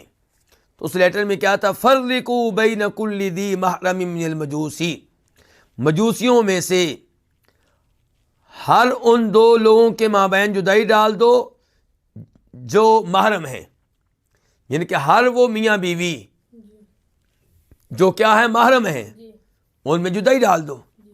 یعنی کہ اگر کسی آدمی نے شادی کر رکھی ہے کس سے؟ اپنی بیٹی سے، باپ اور بیٹی نے شادی کی ہوئی ہے، ان کو الگ کر دو، یہ رشتہ جائز نہیں ہے چاہے وہ مجوسی ہیں. اور اگر کہیں پہ بھائی اور بہن نے شادی کر رکھی ہے تو ان کو الگ کر دو. اور اگر کسی جگہ کسی آدمی نے اپنی بھانجی سے شادی کر رکھی ہے یا بھتیجی سے شادی کر رکھی ہے تو ان کو الگ کر دو. تو جہاں پہ بھی کسی عورت اور اس کے محرم کے مابین شادی ہوئی ہے ان میں جدائی ڈال دی جائے، ان کو الگ کر دیا جائے. اس سے پتہ چلا کہ وہ غیر مسلم جو مسلمان ممالک میں رہیں گے انہیں علانیہ طور پہ کفر کرنے کی اور کبیرہ گناہ کرنے کی اجازت نہیں ہے. ٹھیک ہے، مسلمان حکومت انہیں دین اسلام اختیار کرنے پہ مجبور نہیں کرے گی، انہیں نماز قائم کرنے پہ مجبور نہیں کرے گی، لیکن اس کا مطلب یہ نہیں ہے کہ وہ کبیرہ گناہوں کا ارتکاب سر عام کریں. ایسا نہیں ہوگا. تو یہ وہ گناہ تھا جو سر عام ہو رہا تھا، اس سے جناب عمر فاروق نے کیا کیا؟ روک دیا. اور کہا فرقوا بین کل ذی محرم المجوسی، مجوسیوں میں سے ہر اس میاں بیوی کے مابین جدائی ڈال دو جہاں پہ خاوند کیا ہے؟ محرم ہے اور اس کی بیوی کا. ولم یکن عمر اخذ الجزیۃ من المجوسی، اور جناب عمر نے مجوسیوں سے جزیہ نہیں لیا تھا. حتیٰ شہید عبد الرحمن بن عوف، یہاں تک کہ عبد الرحمن بن عوف نے گواہی دی کہ ان رسول اللہ صلی اللہ علیہ وسلم اخذها من مجوسی حجر، کہ نبی علیہ الصلوۃ والسلام نے جزیہ لیا تھا حجر شہر کے مجوسیوں سے.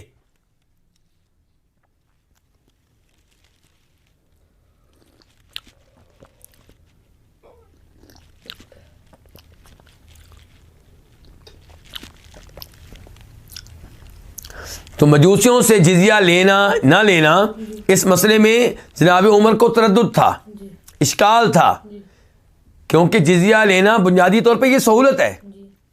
یعنی کہ اس کا مطلب یہ ہوگا کہ مجوسی مسلمان ممالک میں رہیں گے، ان کے علاقوں میں رہیں گے، اپنی زمین پہ رہیں گے جس زمین پہ پہلے رہتے تھے فتح ہونے سے پہلے. مسلمانوں نے مجوسیوں کا علاقہ فتح کر لیا، اب بھی مجوسی اسی علاقے میں رہیں گے، اپنے گھروں میں اپنی زمینوں میں ادھر ہی رہیں گے، لیکن کیا ادا کریں گے؟ جزیہ ادا کریں گے. تو سوال تھا کہ مجوسیوں سے یہ جزیہ لیا جائے کہ نہ لیا جائے. جزیہ نہ لینا یہ مجوسیوں کے لحاظ سے ایک سختی تھی. اگر جزیہ نہ لیتے تو وہ پریشان ہو جاتے، لیکن جناب عمر فاروق نے جزیہ لیا کیونکہ عبد الرحمن بن عوف نے حدیث بیان کر دی کہ نبی علیہ الصلوۃ والسلام نے حجر کے مجوسیوں سے جزیہ لیا تھا. اس سے پتہ چلا کہ صحابہ کرام جب ان کو صحیح حدیث مل جاتی تو وہ اپنی رائے سے رجوع کر لیتے. مسئلے میں اگر اشکال ہوتا تو اشکال دور ہو جاتا. اور دیکھیے کہ حدیث کے اوپر انہیں کتنا یقین اور اعتماد تھا. عبد الرحمن بن عوف اکیلے حدیث بیان کرنے والے. ایسا نہیں ہے کہ کہا گیا ہو کہ تم اکیلے ہو، تمہاری حدیث جو ہے خبر واحد بنتی ہے تو وہ قابل قبول نہیں ہے. جب تک کہ 10-15 لوگ نہیں بیان کریں گے ہم آپ کی بیان کردہ حدیث پہ عمل نہیں کر سکتے. جب بھی حدیث صحیح ہو اسے بیان کرنے والے سب قابل اعتماد اور قابل اعتبار ہوں تو اس حدیث پہ عمل کیا جائے گا اور یہ بہانہ نہیں کیا جائے گا کہ یہ خبر واحد ہے.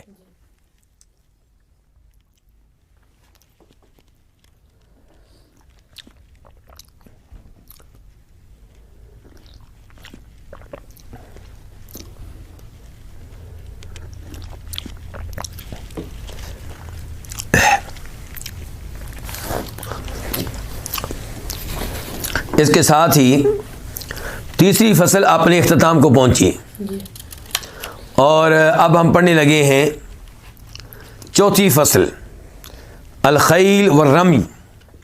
یہ چوتھی فصل میں کیا تذکرہ ہوگا؟ کن احادیث کا؟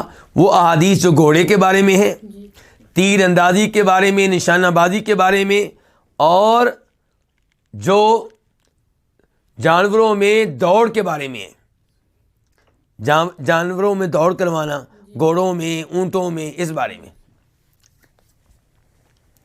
باب نمبر 1، باب الخیل معقود فی نواسیھا الخیل، خیر کہ گھوڑوں کی پیشانی میں خیر رکھ دی گئی ہے۔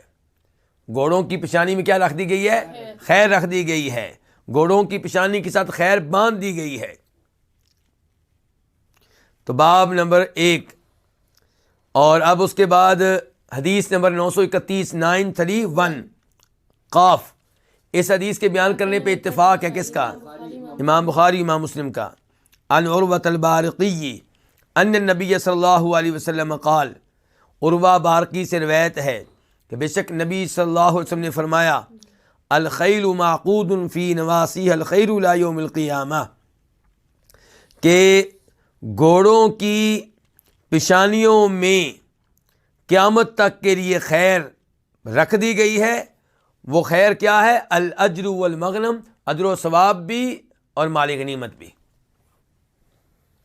یعنی کہ اگر کوئی انسان گھوڑا اپنے گھر میں رکھتا ہے، مسلمان ہے، تو گھوڑے کے ذریعے اس کو اجر و ثواب بھی ملے گا اور مال غنیمت بھی ملے گا۔ جہاد کرے گا تو مال غنیمت ملے گا۔ ہم نے کل وہ حدیث پڑھی تھی کہ اگر کوئی اپنا گھوڑا لے کر جہاد میں شریک ہوتا ہے تو مال غنیمت میں سے اسے کتنے حصے ملیں گے؟ 3، 2 گھوڑے کی وجہ سے اور 1 اپنی وجہ سے۔ تو گھوڑے کی وجہ سے کتنے حصے ملے؟ 2، اور اجر و ثواب بھی ملے گا اللہ تعالیٰ کی طرف سے، کیونکہ اس نے گھوڑے کو پالا ہے، سنبھالا ہے، چارہ ڈالتا ہے، پانی ڈالتا ہے، خیال کرتا ہے۔ تو بہرحال گھوڑے میں خیر ہی خیر ہے، گھوڑے میں کیا ہے؟ خیر ہی خیر ہے، فائدے ہی فائدے ہیں، دنیا کے لحاظ سے بھی اور آخرت کے لحاظ سے بھی۔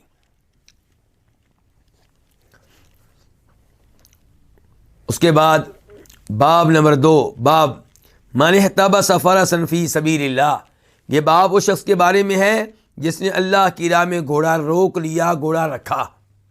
جہاد کے لیے جس نے گھوڑا کیا کیا؟ اسے رکھ لیا، گھر میں باندھ لیا، گھر میں روک لیا، بیچا نہیں، یہ اس کے بارے میں باب ہے۔ حدیث نمبر 932 9321 خا، اس حدیث کو روایت کرنے والے امام کون ہے؟ امام بخاری۔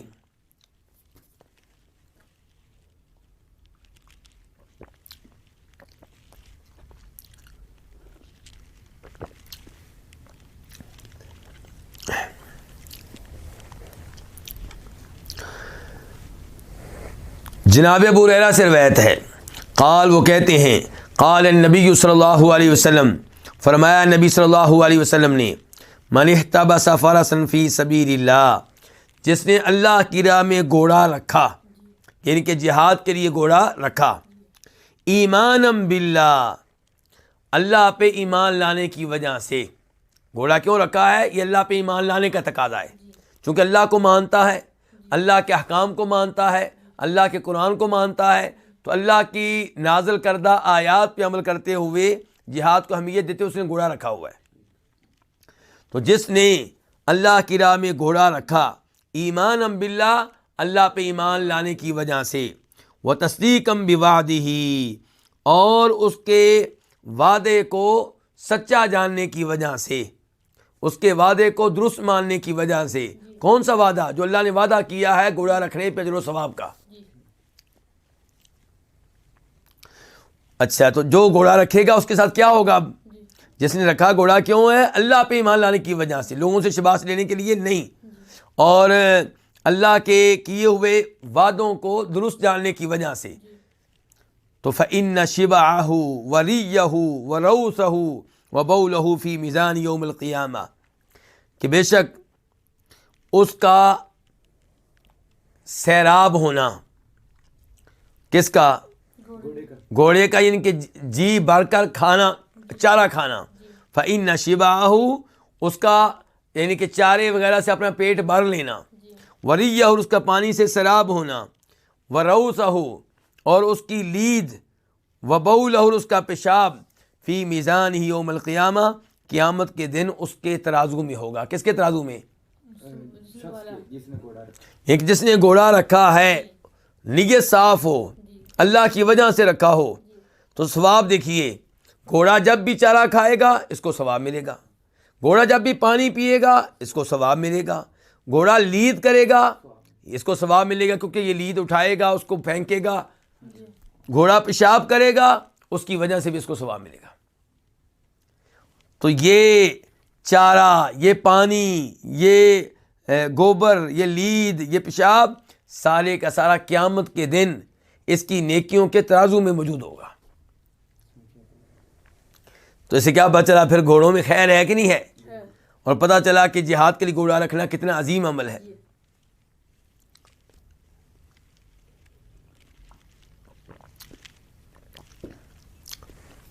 باب نمبر 3، باب الخیل ثلاثہ، گھوڑے 3 طرح کے ہوتے ہیں۔ گھوڑے کتنی طرح کے ہوتے ہیں؟ 3 طرح کے۔ حدیث نمبر 933 933 قاف، اس حدیث کو روایت کرنے والے امام بخاری بھی ہیں اور امام مسلم بھی ہیں۔ عن ابی ہریرہ رضی اللہ عنہ، روایت ہے جناب ابو ہریرہ سے، ان رسول اللہ صلی اللہ علیہ وسلم قال، بے شک رسول اللہ صلی اللہ علیہ وسلم نے فرمایا، الخیل لرجل اجر ولرجل ستر وعلی رجل وزر، کہ گھوڑا کسی آدمی کے لیے باعث اجر ہوتا ہے، باعث ثواب ہوتا ہے، اور کسی آدمی کے لیے گھوڑا پردے کا باعث ہوتا ہے، اور کسی آدمی پہ گھوڑا بوجھ ہوتا ہے۔ کسی آدمی کے لیے گھوڑا کیا ہوتا ہے؟ بوجھ، گناہ کا باعث، اور کسی کے لیے پردہ، اور کسی کے لیے باعث اجر و ثواب۔ اب آگے اس کی تفصیل آئے گی۔ فَأَمَّا الَّذِي لَهُ أَجْرٌ فَرَجُلٌ رَبَطَهَا فِي سَبِيلِ اللَّهِ، رہا وہ شخص جس کے لیے گھوڑا باعث اجر و ثواب ہے، تو یہ وہ آدمی ہے جس نے گھوڑے کو رکھا ہے، باندھا ہوا ہے، فی سبیل اللہ، اللہ کی راہ میں جہاد کے لیے۔ وہ آدمی جس کے لیے گھوڑا کیا ہے؟ باعث اجر و ثواب ہے، یہ وہ آدمی ہے جس نے گھوڑا کس لیے رکھا؟ اللہ کی راہ میں، اللہ کو راضی کرنے کے لیے، جہاد کرنے کے لیے۔ فَأَطَالَ بِهَا فِي مَرْجٍ أَوْ رَوْضَةٍ، تو اس نے اس کی رسی کو دراز کر دیا ہے کسی چراگاہ میں یا کسی باغ میں۔ رسی کے ساتھ باندھا ہوا ہے کہ رسی لمبی ہے تاکہ کھل کے وہ چراگاہ میں یعنی کہ چر سکے اور وہاں سے گھاس لے سکے، چارہ لے سکے۔ فما اصابت فی طیلها ذلك من المرجع بالروضة كانت له حسنات، تو اپنی اس رسی میں رہتے ہوئے وہ چراگاہ میں سے یا باغ میں سے جو چیز بھی حاصل کرے گا، جو چیز بھی کھائے گا، وہ اس کے لیے کیا بن جائیں گی؟ نیکیاں بن جائیں گی۔ چراگاہ میں اس نے لمبی رسی کے ساتھ اس کو باندھ رکھا ہے، اس چراگاہ میں اس رسی میں رہتے ہوئے جہاں جہاں وہ جائے گا، جدھر سے بھی چارہ کھائے گا، جدھر سے بھی وہ گھاس لے گا، وہ جو کچھ لے گا یہ سب کا سب مالک کے لیے کیا بنے گا؟ اجر و ثواب اور نیکیاں بنے گا۔ وَلَوْ أَنَّهُ انْقَطَعَ طِيَلُهَا فَاسْتَنَّتْ شَرَفًا أَوْ شَرَفَيْنِ كَانَتْ آثَارُهَا وَأَرْوَاثُهَا حَسَنَاتٍ لَهُ، اور اگر اس کی رسی ٹوٹ جائے، اگر اس کی رسی کیا ہو جائے؟ ٹوٹ جائے۔ فَاسْتَنَّتْ، اب وہ گھوڑا کیا کرے؟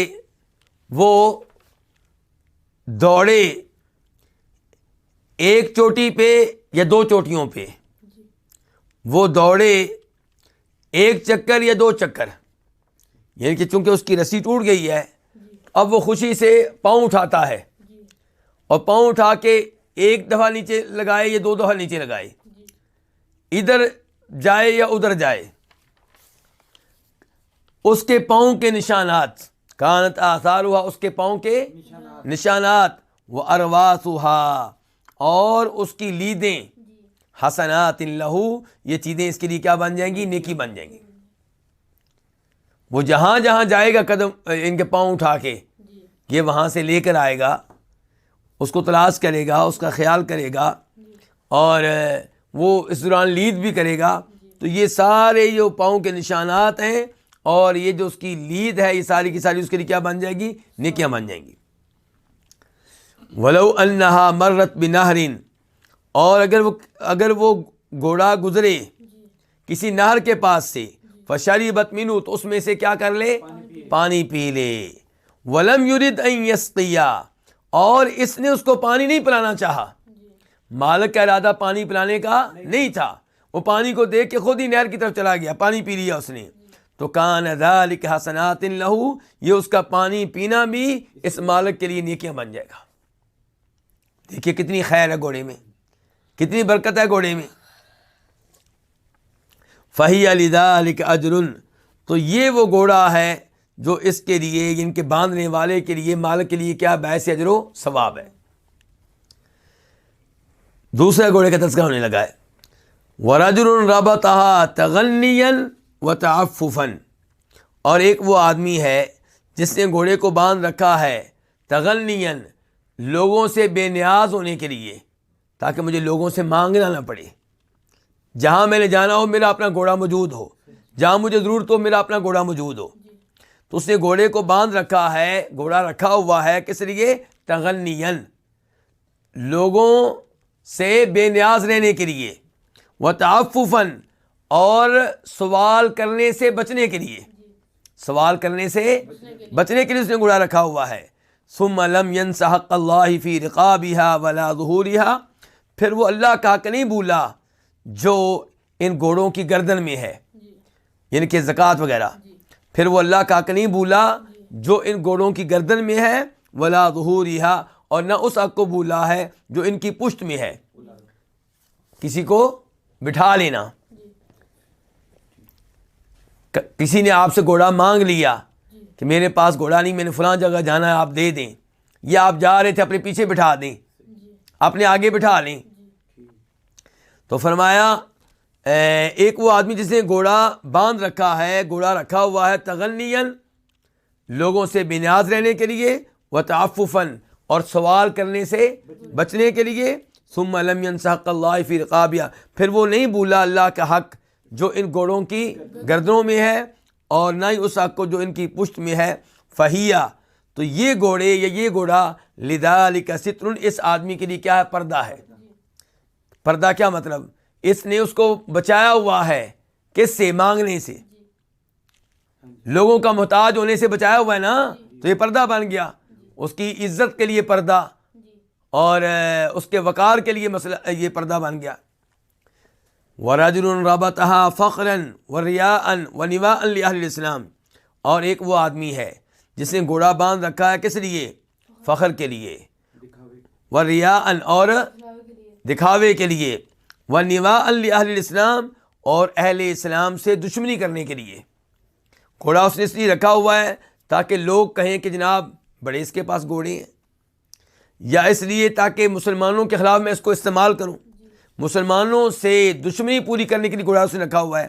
فہی علی ذلک وزر، تو یہ جو گھوڑا ہے اس آدمی کے لیے کیا بن جائے گا؟ بوجھ بن جائے گا.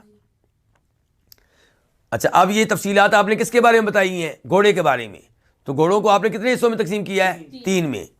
کسی کے لیے گھوڑا باعث اجر و ثواب، کسی کے لیے باعث گناہ، اور کسی کے لیے پردہ. وسئل رسول اللہ صلی اللہ علیہ وسلم عن الحمر، تو نبی علیہ السلام سے سوال ہوا کن کے بارے میں؟ گدھوں کے بارے میں، کہ کیا گدھوں کا بھی یہی حکم ہے؟ ان کی بھی ایسے 3 اقسام ہوں گی. گدھوں کے بارے میں اسلام کیا کہتا ہے؟ جو گھوڑوں کی جہاں پہ گدھے رکھے اس کا کیا حکم ہوگا؟ تو آپ نے فرمایا ما انزل علی فیہا شیء الا ہذہ الآیۃ الجامعۃ الفاذہ، میرے اوپر اس معاملے میں، گھوڑوں یعنی کہ گدھوں کے معاملے میں، میرے اوپر گدھوں کے معاملے میں کوئی چیز نازل نہیں ہوئی سوائے اس جامع اور منفرد قسم کی آیت کے. یعنی کہ قرآن کریم میں یہ آیت موجود ہے جو بڑی جامع ہے، منفرد قسم کی ہے. جامع سے کیا مراد ہے؟ کہ اس میں کئی چیزوں کا حکم موجود ہے. جیسا کہ میں نے بتایا تھا کہ نبی علیہ السلام فرماتے ہیں کہ مجھے اللہ نے خوبی دی ہے جامع الفاظ کہنے کی. کیا الفاظ کہنے کی؟ جامع الفاظ، یعنی کہ آپ چند لفظ کہتے تھے اور اس میں بہت سی چیزیں داخل ہو جاتی تھیں. میں نے مثال بھی دی تھی آپ کو کہ آپ نے فرمایا جو ہمارے اس دین میں نیا کام نکالے وہ نیا کام ریجیکٹ ہے. اب اس میں ساری بدعتیں داخل ہیں، وہ 100 ہوں یا 1000 ہوں یا 2000 یا 5000، جتنی بھی بدعتیں ہیں وہ سب ممنوع ہیں اس حدیث کی وجہ سے. تو یہ جامع الفاظ ہوئے کہ نہ ہوئے.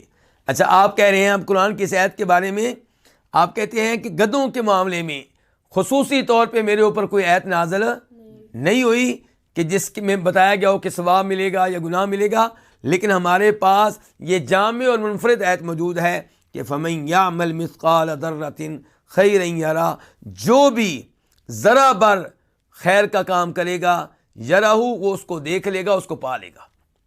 وَمَن يَعْمَلْ مِثْقَالَ ذَرَّةٍ شَرًّا يَرَهُ، اور جو بھی ذرہ برابر شر کا کام کرے گا، گناہ کا کام کرے گا، برائی کا کام کرے گا، وہ اس کو پا لے گا، اس کو دیکھ لے گا. کیا مطلب؟ یعنی کہ آپ کہنا چاہتے ہیں ان دو آیتوں کو ہر چیز کے اوپر آپ فٹ کر لیں. آپ گدھے کے بارے میں سوال کر لیں تو دیکھ لیں کہ گدھے کے ذریعے اگر آپ خیر کا کام کرتے ہیں تو آپ کو ثواب ملے گا، اگر آپ اس کو استعمال کرتے ہیں برائی کے لیے تو روز قیامت وہ گناہ بھی آپ کو مل جائے گا، وہ گناہ بھی آپ کو بھگتنا پڑے گا، آپ کے نامہ اعمال کا حصہ ہوگا.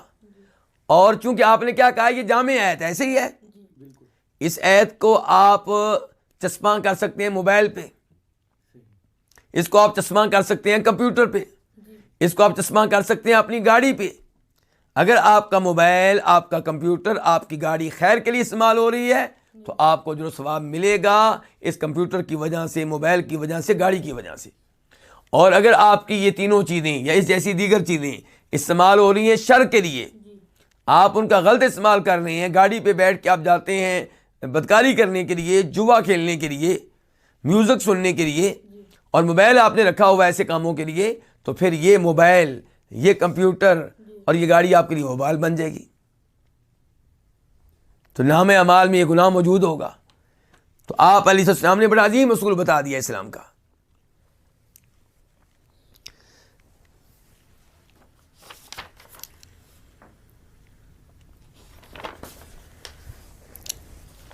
تو یہ جو لفظ پیچھے آیا تھا کہ وَلَوْ أَنَّهُ انْقَطَعَ طِيَالُهَا، اگر اس کی رسی ٹوٹ جائے، فَاسْتَنَّتْ، تو وہ دوڑے یا وہ آپ کہہ لیں چڑھے، شرفاً، ایک چوٹی پہ، وہ شرفین یا دو چوٹیوں پہ، تو اس کے جو پاؤں کے نشانات ہیں اور اس کی جو لید ہے وہ اس کے لیے نیکیاں بن جائیں گی. کس کے لیے؟ اس مالک کے لیے. چلیے اب ہے باب نمبر 4، باب المسابقۃ بین الخیل والابل، گھوڑوں کے مابین اور اونٹوں کے مابین دوڑ کروانا. کیا کروانا؟ دوڑ کروانا. حدیث نمبر 934 934 قاف. اس حدیث کو بیان کرنے والے کون سے امام ہیں؟ امام بخاری، امام مسلم. عن عبداللہ بن عمر، روایت عبداللہ بن عمر سے، ان رسول اللہ صلی اللہ علیہ وسلم سابق بین الخیل التي اضمرت من الحفیاء وامدها ثنیۃ الوداع، کہ بے شک رسول اللہ صلی اللہ علیہ وسلم نے دوڑ کروائی آپ نے ان گھوڑوں کے درمیان التی اضمرت، جو تیار شدہ تھے، جو کیا تھے؟ جن کی تضمیر ہو چکی تھی. کیا ہو چکی تھی؟ تضمیر. تضمیر کس کو کہتے ہیں؟ تضمیر سے مراد یہ ہے کہ گھوڑوں کو جن کی تضمیر کرنی ہو، ان گھوڑوں کو پہلے خوب کھلایا پلایا جائے حتیٰ کہ موٹے ہو جائیں، اس کے بعد ان کی خوراک آہستہ آہستہ کم کی جائے، اور پھر انہیں اندر باندھا جائے کسی کمرے وغیرہ میں، اور ان کے اوپر کوئی چادر وغیرہ بھی دی جائے، کوئی کپڑا دیا جائے تاکہ ان کو ہوا نہ لگے، ان کو پسینہ آئے اور ان کی چربی پگھلے.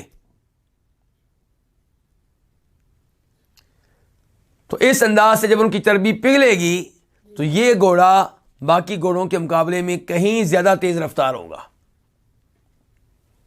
تو اس کو کیا کہتے ہیں؟ تضمیر.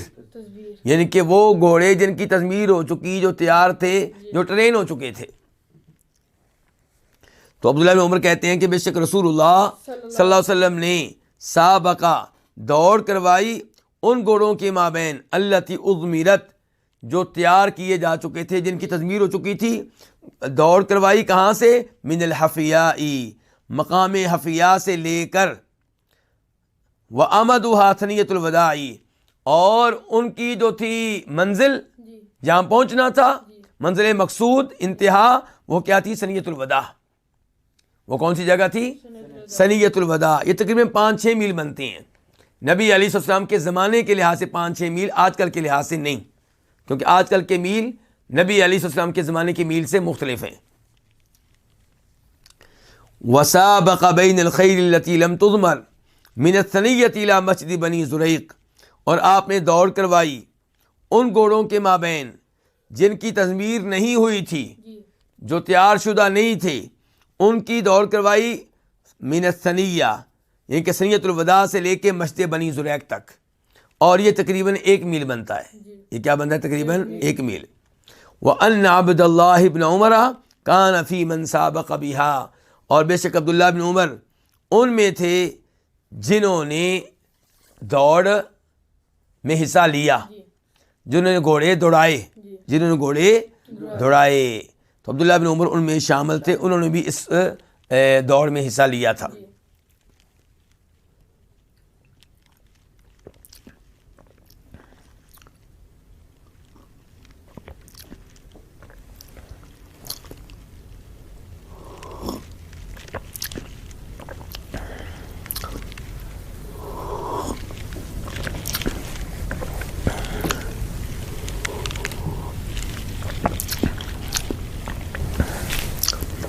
ثنیۃ الوداع کا لفظ گزرا ہے ہماری اس حدیث میں. تو ثنیہ کس کو کہتے ہیں؟ گھاٹی کو. تو الوداعی گھاٹی یعنی کہ یہ وہ گھاٹی ہے جس تک مدینہ والے جہاں تک آتے تھے اس آدمی کے ساتھ جس کو انہوں نے الوداع کہنا ہوتا تھا. جب وہ کسی کو الوداع کہتے، مدینہ سے کوئی جا رہا ہے، مہمان آیا واپس جا رہا ہے، یا مدینہ کا کوئی آدمی کہیں جانے لگا ہے، تو گھر والے دوست احباب الوداع کہنے کے لیے جس گاڑی تک آتے تھے اس کا نام کیا رکھ دیا گیا؟ ثنیۃ الوداع. اب باب نمبر 5، باب فضل الرمی، تیر اندازی کی فضیلت، یا آپ کہہ سکتے ہیں نشانہ بازی کی. الرمی کا معنی تیر اندازی بھی ہے اور الرمی کا معنی نشانہ بازی بھی ہوتا ہے. جب آپ تیر اندازی کہیں گے تو پھر وہ محدود ہو جائے گا لفظ، اور جب آپ کہیں گے نشانہ بازی تو پھر وہ نشانہ بازی چاہے کلاشنکوف کے ذریعے ہو، چاہے پسٹل کے ذریعے ہو، چاہے تیروں کے ذریعے ہو، چاہے ٹینکوں کے ذریعے ہو. حدیث نمبر 935 935 خواہ. اس حدیث کو بیان کرنے والے کون سے امام؟ امام بخاری. ان سلمۃ بن الاکوع رضی اللہ عنہ، روایت ہے جناب سلمہ بن اکوع رضی اللہ تعالیٰ عنہ سے، وہ کہتے ہیں کہ مر النبی صلی اللہ علیہ وسلم علی نفر من اسلم ینتظلون، کہ نبی علیہ الصلوۃ والسلام اسلم قبیلے کے کچھ لوگوں کے پاس سے گزرے. ینتظلون جو کیا کر رہے تھے؟ نشانہ بازی کر رہے تھے، تیر اندازی کر رہے تھے، تیر اندازی کی مشق کر رہے تھے، تیر اندازی کی پریکٹس کر رہے تھے. فقال النبی صلی اللہ علیہ وسلم، تو فرمایا نبی علیہ الصلوۃ والسلام نے کہ ارمو بنی اسماعیل فإن اباکم کان رامیا، ارمو وانا مع بنی فلان. اسماعیل کے بیٹو، اسماعیل سے مراد کون ہے یہاں پہ؟ اسماعیل علیہ السلام نبی پیغمبر. اسماعیل کے بیٹو، کیونکہ اہل مکہ کس کے بیٹے ہیں؟ اسماعیل علیہ السلام کے اولاد ہیں عام طور پہ. اور بنی اسرائیل اسماعیل علیہ السلام کے بھائی اسحاق علیہ السلام کے اولاد ہیں. تو آپ کہہ رہے ہیں ارمو بنی اسماعیل، اسماعیل کے بیٹو نشانہ بازی کرو، تیر اندازی کرو. فإن اباکم کان رامیا، یقیناً تمہارا باپ تیر انداز تھا. کون؟ اسماعیل علیہ السلام. تم ان کے بیٹے ہو تو تم بھی یہ کام کرو. ارمو وانا مع بنی فلان، تیر اندازی کرو اور میں فلاں قبیلے کے ساتھ ہوں، میں اس معاملے میں فلاں قبیلے کے ساتھ ہوں. یعنی کہ وہ 2 گروپ بنے ہوئے تھے اور تیر اندازی کا مقابلہ لگا ہوا تھا. تو آپ نے ترغیب دی کہ یہ کام کرو، اچھا کام کر رہے ہو، اور میں اس گروپ کا حصہ بن رہا ہوں، میں بنی فلاں کے ساتھ ہوں، فلاں قبیلے کے ساتھ ہوں.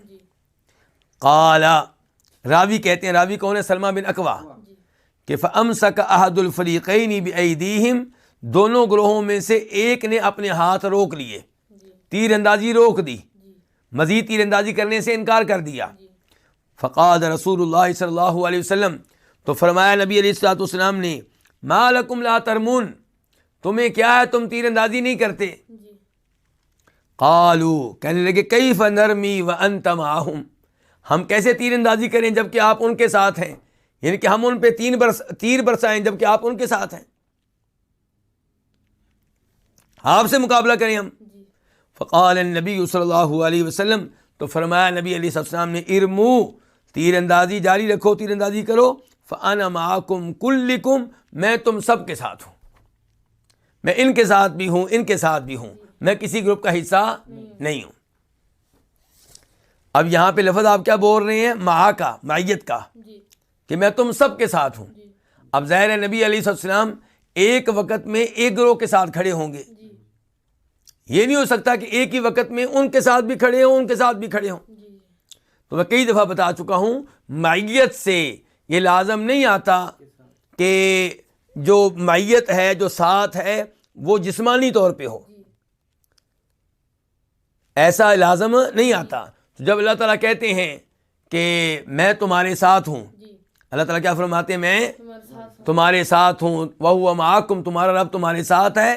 تو اس کا مطلب یہ نہیں کہ اللہ تعالیٰ ذاتی طور پہ ہمارے ساتھ ہے، اللہ تعالیٰ ذاتی طور پہ عرش کے اوپر ہے، بلند و بالا ہیں، ہر مخلوق سے اوپر ہیں، اور وہاں پہ ہونے کے باوجود اللہ تعالیٰ ہر ایک کے ساتھ ہیں، علم کے لحاظ سے، دیکھنے کے لحاظ سے، سننے کے لحاظ سے، قدرت کے لحاظ سے۔ البتہ جو مسلمان ہیں، اللہ کے نیک بندے ہیں، اللہ تعالیٰ کی معیت ان کے ساتھ خصوصی طور پہ ہوتی ہے، یعنی کہ اللہ تعالیٰ علم کے لحاظ سے بھی ان کے ساتھ ہوتا ہے، اور اللہ تعالیٰ مدد کے لحاظ سے، توفیق دینے کے لحاظ سے، نصرت کے لحاظ سے بھی ان کے ساتھ ہوتا ہے۔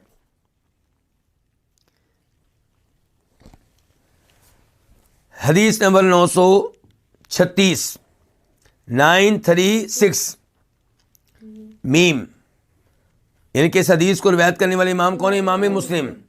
عن عقبہ بن عامر، روایت جناب عقبہ بن عامر جوہنی رضی اللہ تعالیٰ عنہ سے، قال، وہ کہتے ہیں، سمعت رسول اللہ صلی اللہ علیہ وسلم، میں نے رسول اللہ صلی اللہ علیہ وسلم سے سنا، وہو علی المنبر، جبکہ آپ کس کے اوپر تھے؟ ممبر کے اوپر تھے، یقول، آپ اس حال میں کہ آپ کہہ رہے تھے، وَأَعِدُّوا لَهُم مَّا اسْتَطَعْتُم مِّن قُوَّةٍ۔ تو یہ کیا ہے؟ قرآن کی آیت کا شروع کا حصہ ہے۔ پہلے آپ نے وہ تلاوت کیا، آپ نے کہا وَأَعِدُّوا لَهُم، ان کے مقابلے کے لیے، کن کے مقابلے کے لیے؟ کافروں کے، ان کے مقابلے کے لیے تم تیار رکھو اس قوت کو جس کی تم استطاعت رکھتے ہو، جو قوت تم تیار رکھ سکتے ہو تیار رکھو ان کے مقابلے کے لیے، یعنی کہ تمہیں تیار رہنا چاہیے ان سے لڑنے کے لیے، کوئی پتہ نہیں کب لڑنے کی ضرورت پیش آ جائے، قوت تیار رکھو۔ اچھا، الا ان القوت الرمی، اب ایت کا یہ حصہ تلاوت کرنے کے بعد آپ کہتے ہیں خبردار، یعنی کہ لوگوں دھیان سے سن لو کہ بے شک قوت کس کا نام ہے؟ الرمی، نشانہ بازی کا نام، تیر اندازی کا نام۔ قوت کس کا نام ہے؟ الرمی، نشانہ بازی کا نام۔ پھر کہا آپ نے الا ان القوت الرمی، خبردار بے شک قوت کس کا نام ہے؟ نشانہ بازی کا، تیر اندازی کا۔ پھر کہا الا ان القوت الرمی، خبردار بے شک قوت کس کا نام ہے؟ نشانہ بازی کا۔ ان کے اللہ نے کہا تھا کہ لوگوں تم قوت تیار رکھو، کیا تیار رکھو؟ تو آپ نے قوت کی تفسیر کیا کی ہے؟ نشانہ بازی، تیر اندازی۔ اس سے ایک تو یہ پتہ چلا کہ نشانہ بازی کے اوپر مسلمانوں کو زور دینا چاہیے، چاہے وہ نشانہ بازی پسٹل کی شکل میں ہو، یا کلاشنکوف کی شکل میں، یا تیروں کی شکل میں، یا ٹینکوں کی شکل میں، گولہ باری کی شکل میں، میزائلوں کی شکل میں، یعنی کہ جو نشانہ بازی ہے اس کے اوپر مسلمانوں کو توجہ دینی چاہیے۔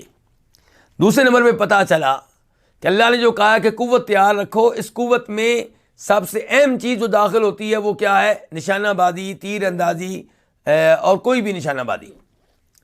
تیسرے نمبر پہ کیا یہ کہنا درست ہوگا کہ اللہ تعالیٰ کا فرمان وَأَعِدُّوا لَهُم مَّا اسْتَطَعْتُم مِّن قُوَّةٍ، کہ تم ان کافروں کے لیے قوت تیار رکھو، اس میں قوت سے مراد صرف نشانہ بازی ہے، صرف تیر اندازی ہے؟ یہ کہنا ٹھیک نہیں ہے۔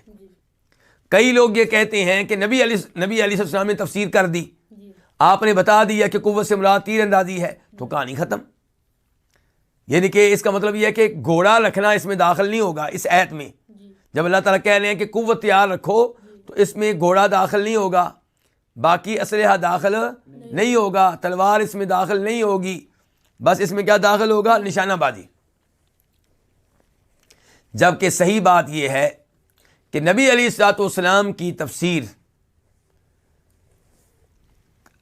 کئی دفعہ وہ جزوی ہوتی ہے. کیا ہوتی ہے؟ جزوی ہوتی ہے. لفظ عام ہوتا ہے اور آپ مثال کے طور پہ کوئی ایک چیز بیان کر دیتے ہیں. اس کا مطلب یہ نہیں ہوتا کہ اس سے مراد صرف یہی چیز ہے. اس کا مطلب یہ ہوتا ہے کہ جو چیز آپ نے بتائی ہے وہ سب سے پہلے اس میں داخل ہے.